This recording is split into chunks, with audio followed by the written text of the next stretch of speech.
യമനിലെ ഹൂത്തികൾക്ക് നേരെ ഇസ്രായേൽ ആക്രമണം കടുപ്പിക്കുകയാണ്. എത്രയും പെട്ടെന്ന് യമനിൽ നിന്ന് ഹൂത്തികൾ ഒഴിഞ്ഞു പോകണമെന്ന് നിർദ്ദേശിച്ചു.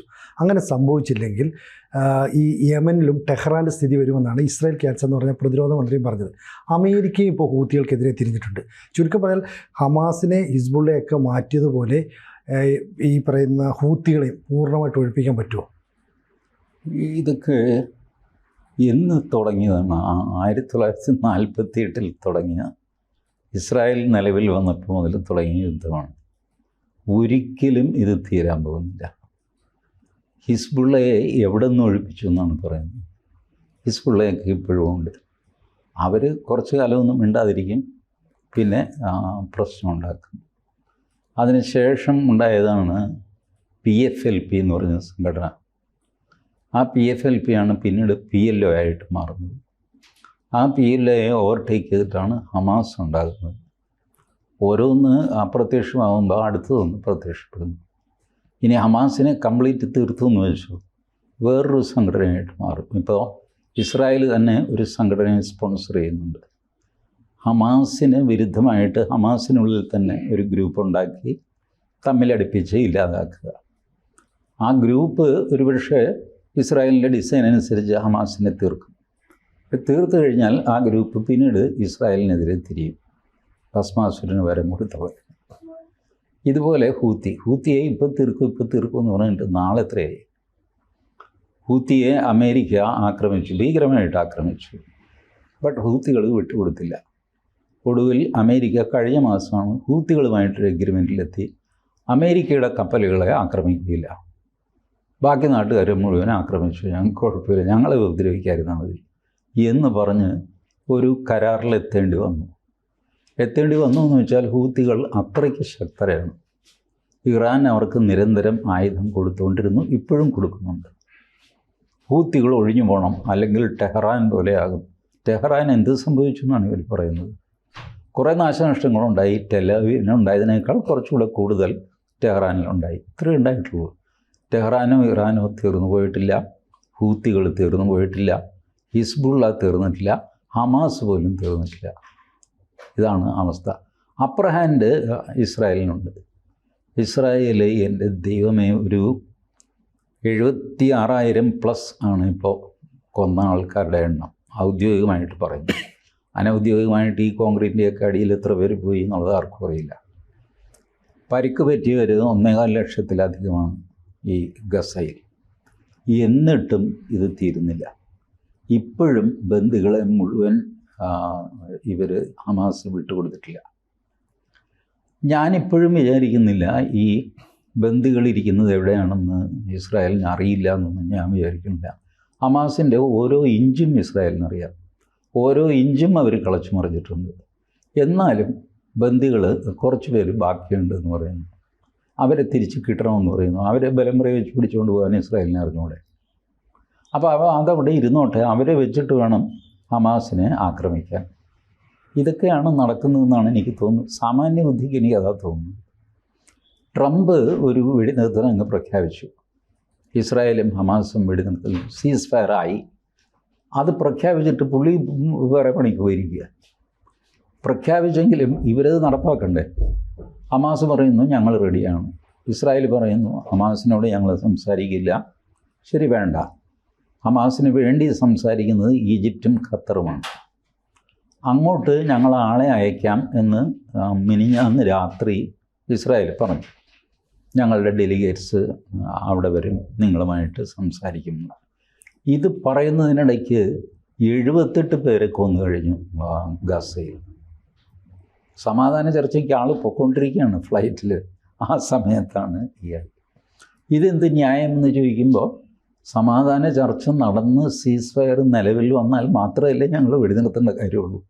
ആ സമയം വരെ ഞങ്ങൾ വെടിവെച്ചുകൊണ്ടിരിക്കും. ഇതാണ് ഇസ്രായേലിൻ്റെ മറുപടി. ഇതെങ്ങനെ തീരുമെന്നാണ് എനിക്ക് ഒരു പ്രതീക്ഷയില്ല. ഇതിൻ്റെ പ്രാധാന്യം കൂടിയും കുറഞ്ഞു ഇരിക്കും.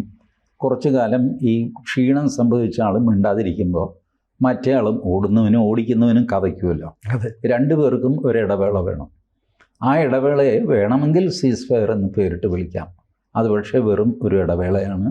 അവർ കുറച്ചുകൂടെ ഭംഗിയായിട്ട് തയ്യാറെടുത്തിട്ട് ആൾക്കാരെയൊക്കെ സംഘടിപ്പിച്ചിട്ട് വീണ്ടും അടി തുടക്കാനുള്ള സമയമാണത്. ആ സമയത്ത് ഒരു നിശബ്ദത ഉണ്ടാകും.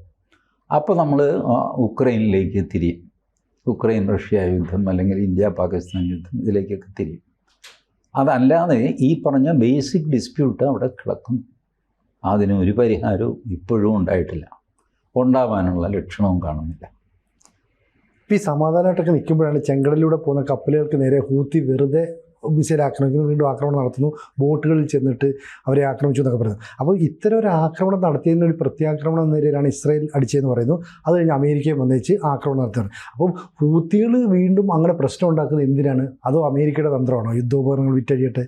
ഇല്ല, അതിൻ്റെ ഒരു തന്ത്രമുണ്ടാവാം. എപ്പോഴും യുദ്ധം ഈ പ്രതിരോധ ആയുധങ്ങൾ ഉണ്ടാക്കുന്ന കച്ചവടക്കാർക്ക് അവർക്കൊരു ഹരമാണ് യുദ്ധം. അവരെന്തെങ്കിലുമൊക്കെ പറഞ്ഞ് എവിടെയെങ്കിലും കുത്തിത്തിരിപ്പുണ്ടാക്കി യുദ്ധം ഉണ്ടാക്കാൻ നോക്കും. ബട്ട് ഇവരിതിൽ എടുത്ത് ചാടുന്നത് ഈ പഴയ ആ സ്പിരിറ്റ് കൊണ്ടാണ്. ഇസ്രായേൽ എന്നുള്ള രാജ്യത്തിന് ജീവിക്കാൻ അർഹതയില്ല, അതിനെ തീർത്ത് കളയണം. അതാണ് അവരുടെ ആത്യന്തികമായ ലക്ഷ്യം. ഇസ്രായേലിനാണെങ്കിൽ it is a question of their survival. അവർക്ക് നിലനിൽക്കണ്ടേ ഈ ഭൂമിയിൽ, അതുകൊണ്ട് അവരും യുദ്ധം ചെയ്യുന്നു. ഇതിനിപ്പോൾ എന്താ പരിഹാരം? മറ്റവൻ ചത്താലേ ഞാൻ അടങ്ങുള്ളൂ എന്ന് ഇവനും, എന്നാൽ ഇവനെ തീർത്തിട്ട് ബാക്കി കാര്യം മറ്റവനും തീരുമാനിച്ചാൽ അത് തീരുമാനിച്ചതാണ്. അത് ഏതെങ്കിലും ഒരു പാർട്ടി കംപ്ലീറ്റ് ചത്തൊടുങ്ങുന്നവരെ അത് നിലനിൽക്കും. രണ്ട് പാർട്ടിയും ചത്തൊടുങ്ങാനും പോകുന്നില്ല. അപ്പോൾ ഇതിങ്ങനെ ഇടയ്ക്കിടയ്ക്ക് അതാണ് 1948 മുതൽ നമ്മൾ കാണുന്നത്. ഇടയ്ക്കൊന്ന് നിശബ്ദതയുണ്ടാവും. ആ നിശബ്ദത കൊടുങ്കാറ്റിന് മുമ്പുള്ള നിശബ്ദതയാണ്.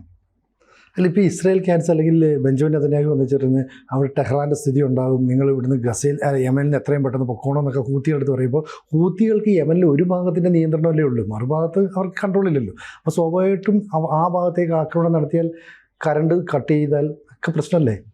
അല്ല, ഹൂത്തികളെ ബേസിക്കലി ഹൂത്തികളെ കൈകാര്യം ചെയ്തത് സൗദി അറേബ്യയാണ് കുറേ നാൾ മുമ്പ്. സൗദി അറേബ്യ അതിഭീകരമായിട്ട് യമനിൽ ആക്രമണം നടത്തി. അത് പത്രങ്ങളോ മീഡിയയോ ഒന്നും റിപ്പോർട്ട് ചെയ്തില്ല. സൗദി അറേബ്യയുടെ ക്ലൗട്ടാണ്. സകലവനെയും പിടിച്ചു കെട്ടി ഒരക്ഷരം ആരും വേണ്ടി പോരുതെന്ന് പറഞ്ഞിട്ട് 3 ലക്ഷത്തോളം ആൾക്കാരെ കൊന്നുകളഞ്ഞു സൗദി അറേബ്യ യമനിൽ. എന്നിട്ട് തീരുന്നില്ല. ഒടുവിൽ സൗദി അറേബ്യ സ്വയം ഐസൊലേറ്റ് ചെയ്ത് ഞാനില്ല ഈ ഏർപ്പാടിനെന്ന് പറഞ്ഞിട്ട് അങ്ങനെ യമനെ ഉപേക്ഷിച്ചു. അത് എത്രയോ തവണ ഇപ്പോൾ 24 മണിക്കൂറിനകം ഗസ ഞാൻ ഭസ്മമാക്കി കളയും, എന്നിട്ട് അവിടെ റിസോർട്ട് ഉണ്ടാക്കും. പറഞ്ഞതാരാ? ഡൊണാൾഡ് ട്രംപാണ്. നമുക്ക് ഓർമ്മയുണ്ടല്ലോ. അതെ, ജാനുവരിയിൽ അങ്ങേര് അധികാരത്തിൽ വന്ന സമയത്ത് പറഞ്ഞാണ് 24 hours ഫിനിഷ്, എല്ലാം തീർത്തിട്ട് ഞാനവിടെ ഈ റിവിയറ ഉണ്ടാക്കും, കടൽക്ക് കരയിലെ സുഖവാസ കേന്ദ്രമാക്കി മാറ്റും. എന്ത് ചെയ്തു? ഇപ്പോൾ മാസം എത്രയായി? 6 മാസം 7 മാസമാണ്. 24 മണിക്കൂർ എന്ന് പറഞ്ഞ ആളാണ്. ഇപ്പോൾ പുള്ളി അതേപ്പറ്റി മിണ്ടുന്നില്ല. പുള്ളി ഏകപക്ഷീയമായിട്ട് ഒരു സീസ്ഫയർ പ്രഖ്യാപിച്ചു. എന്നിട്ട് പുള്ളി പറഞ്ഞു ഹമാസ് സമ്മതിച്ചിട്ടുണ്ട്, ഇനി ഇസ്രായേൽ സമ്മതിച്ചാൽ മതി. ഹമാസും സമ്മതിച്ചിട്ടില്ല, ഇസ്രായേലും സമ്മതിച്ചിട്ടില്ല. വാക്കാൽ 2 പേരും സമ്മതിച്ചു. ചേട്ടൻ പറഞ്ഞു, ഞങ്ങൾ കേട്ടു കേട്ടോ. എന്നിട്ട് ഇവരടി തുടരുന്നു. എന്ത് ചെയ്യും? ഹമാസ് വിചിത്രമായൊരു നിർദ്ദേശം മുന്നോട്ട് വെച്ചു. സീസ്ഫയർ എന്ന് പറഞ്ഞിട്ട് അതിനിടയ്ക്ക് ഞങ്ങളെ തല്ലാൻ പാടില്ല. ഇസ്രായേൽ പറഞ്ഞു സീസ്ഫയർ എത്തിക്കഴിഞ്ഞാൽ പിന്നെ തല്ലില്ല എന്നുള്ളതല്ലാതെ എത്തുന്നതിനിടയ്ക്ക് തല്ലരുതെന്ന് പറഞ്ഞ ശരിയല്ല. ഹമാസ് പറയുന്നത് ഈ ചർച്ച തുടങ്ങിക്കഴിഞ്ഞാൽ പിന്നെ തല്ലരുത് എന്നാണ്. ഇസ്രായേൽ പറഞ്ഞു അത് പറ്റില്ല, ചർച്ച ഇങ്ങനെ നീണ്ടു പോവുക, അത് തന്നെ ഒരു സീസ്ഫയർ ആയിട്ട് മാറുക. ചർച്ചയുടെ അവസാനമാണ് സീസ്ഫയർ, അല്ലാതെ ചർച്ചയുടെ തുടക്കം സീസ്ഫയർ ആകുന്നത് എങ്ങനെയാണ്?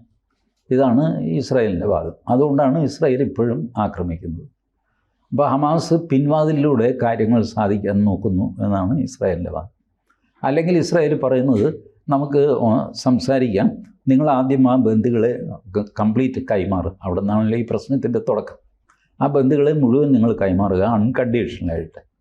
അങ്ങനെയാണെങ്കിൽ നിങ്ങൾ ഈ പറയുന്നതിനകത്ത് ന്യായമുണ്ട്. ഇതാണ് ഇസ്രായേലിൻ്റെ വാദം. ഈ ഇതിൽ കിടന്ന് കുരുങ്ങിക്കൊണ്ടിരിക്കുകയാണ് ഇപ്പോഴും. അപ്പം അന്ത്യശാസനം എന്നൊക്കെ ഇസ്രയേൽ പറയുന്നു, നടക്കുമോ ഇല്ലയോ എന്നുള്ളത് നോക്കേണ്ടി വരും. ആരുടെയും ഒരു ശാസനവും അന്ത്യമല്ല. അതാണ് ഇപ്പോഴത്തെ അവസ്ഥ. കൂടുതൽ വാർത്തകളും വിശേഷങ്ങളും നിങ്ങളിലേക്ക് എത്താൻ ABC മലയാളം സബ്സ്ക്രൈബ് ചെയ്യുക, ബെൽബട്ടനും അമർത്തുക.